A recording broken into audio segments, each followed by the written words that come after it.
क्या आपने कभी सोचा है कि कोई ऐसा हो जो हर वक्त आपको देखता हो, आपके कमरे में मौजूद हो, आपके साथ सो रहा हो, लेकिन आपको दिखाई न दे रहा हो? ये कहानी है एक औरत की जिसकी जिंदगी में एक जिन्न आशिक हो गया। और फिर क्या हुआ, ये जानकर आपकी रूह कांप जाएगी। यह किस्सा है लखनऊ की रहने वाली एक लड़की हनीफा का। सादा, शरीफ और मजहबी लड़की, हर वक्त पर्दे में रहना, नमाज की पाबंदी। मगर एक अजीब बात थी, रातों को उसे नींद नहीं आती थी, और अगर आती भी तो अजीब अजीब सपने आते। कभी कोई उसे देख रहा होता, कभी कोई उसके बालों में हाथ फेर रहा होता, और कभी वो किसी से निकाह कर रही होती। धीरे धीरे उसका मिजाज बदलने लगा, अकेलापन पसंद करने लगी, लोगों से दूरी, गुस्सा जल्दी आने लगा, और सबसे ज्यादा रात में अजीब हरकतें करना उसकी मां बताती हैं। कई बार हमने रात 2 बजे उठकर देखा तो वो खिड़की से बाहर किसी से बात कर रही होती थी, पर वहां कोई नहीं होता था।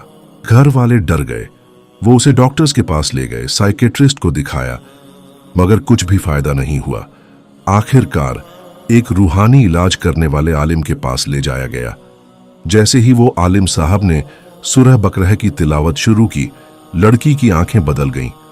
वो चीखने लगी, जोर जोर से हंसने लगी, और फिर एक आवाज आई, ये मेरी बीवी है, मैं इसे नहीं छोड़ूंगा। रूहानी इलाज के दौरान उस जिन्न ने कई बातें कबूल की। मैं इसे बचपन से देखता हूं, जब ये 12 साल की थी तब से मुझे मोहब्बत हो गई थी। मैंने इसे हर मर्द से दूर रखा है और रखूंगा। जब पूछा गया, तू कौन है, उसने जवाब दिया, मैं एक जलीम जिन्न हूं, आग से बना हुआ। उसने ये भी कहा कि मैंने इसके साथ निकाह किया है, इसके सपनों में और रूहानी तौर पर अब ये मेरी है, कोई इसे नहीं छीन सकता। रूहानी आलिम ने कहा, निकाह बिना इजाजत और जबरदस्ती हराम है, इंसान हो या जिन्न। मगर जिन्न जिद पर अड़ा रहा। अब हर दिन उस पर सूरह बकरह, आयतुल कुर्सी और सूरह जिन्न पढ़ी जाने लगी। रात को कमरे में अजान की आवाज और जमात की दुआएं पढ़ी जाती।